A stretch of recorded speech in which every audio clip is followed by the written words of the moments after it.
আমি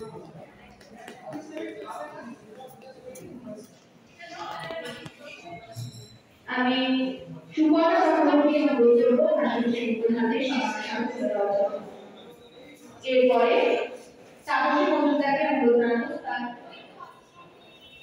এরপরে নিবেদিতা গোস্বামীকে অনুরোধ জানাবো তার পরিবেশনা পরিবেশন করার জন্য।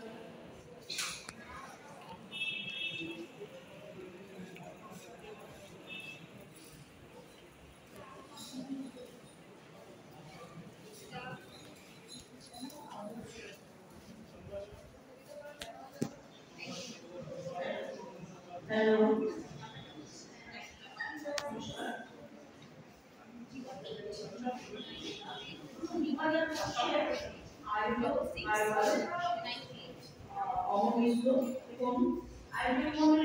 বিক্রম সরকার ও অন্যান্য সকল আয়োজকমণ্ডলীর সকলকে আমার ধন্যবাদ, শুভেচ্ছা, অভিনন্দন এবং ভালোবাসা জানিয়ে শুরু হচ্ছে আমার বক্তব্য।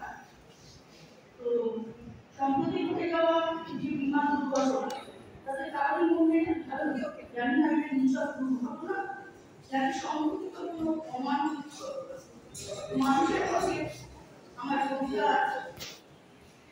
মানুষের কলমে আমি নিবেদিতা গোস্বামী সেই কবে থেকে আমি একটা মানুষ খুঁজে বেড়াচ্ছি যন্ত্রণা করে মিটিংয়ে মিছিলে রাজপথে আর স্কুল করে আসছি মাধ্যম গোষ্ঠীকে সেই কবে থেকে সত্যি একটা মানুষ খুঁজে বেড়াচ্ছি। আসলে মানুষ শব্দটা কোনো নাম বিশেষ নয়, অনেকগুলো মানবিক সমারোহে কোনো কোনো আধারে মানুষ শব্দের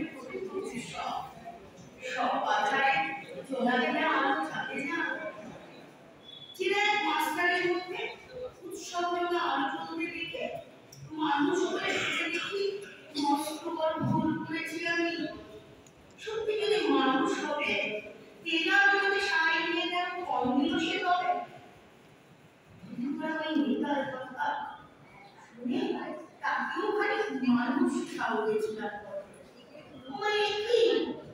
ওষুধের ভয়ে সেও দেখে গিয়ে এই মহাসংকটেও মুখ লুকিয়েছে ঘরে। উৎসবের আলো বন্দি গেল নিভে, খুঁজে পেতে পেতেও না পাওয়ার আর শুনলাম কত তার চেয়ে বড় এখন একটা পাওয়ার গল্প করি। বড় রাস্তায় প্রায় একটা পাগলকে রোজ আপন বলে হাঁটতে হাঁটতে কথা ভাবতে দেখি পথ চলতে এক কুকুর ছাড়া হঠাৎ মাঝ রাস্তায় খেলতে গিয়ে প্রচুর লরি চাপা। আর কেউ না পাগলটা শুধু বাঁচাও বলে চেঁচিয়ে উঠে ওকে দিয়ে ঝাঁপিয়ে পড়ে কুকুরটাকে তুলে চড়িয়ে ধরল হাতে।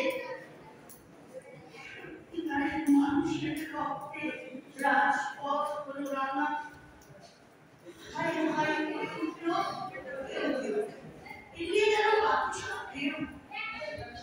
ওটা জলও পেলাম না কারো চোখে।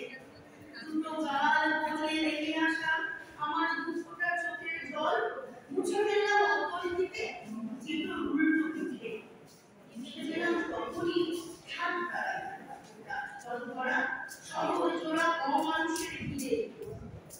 মানুষ মানুষ সেটাকেও আমি বিদায় জানালাম ধুয়ে মুছে নিঃশেষ। মানুষ খুঁজে খুঁজে হয়রান হয়ে শেষে অমানুষই হয়ে গেলাম অবশেষে। আমার দ্বিতীয় উপস্থাপনা এগুলো চরম অভাব শূন্য ভোগে কিংবা বেকারত্ব সবকিছুকেই মানিয়ে নিয়ে ভারত আসতে যায়। মানতে পারিনি আর পারবো না কখনো কারো অবহেলা বা তোমার রক্তের অথবা কোনো অপমানের প্রাণী নিজের সাথে পোড়াতে তোমাকেও হতে রাখা চেষ্টায় ভারতের মতো রক্তকে ধরে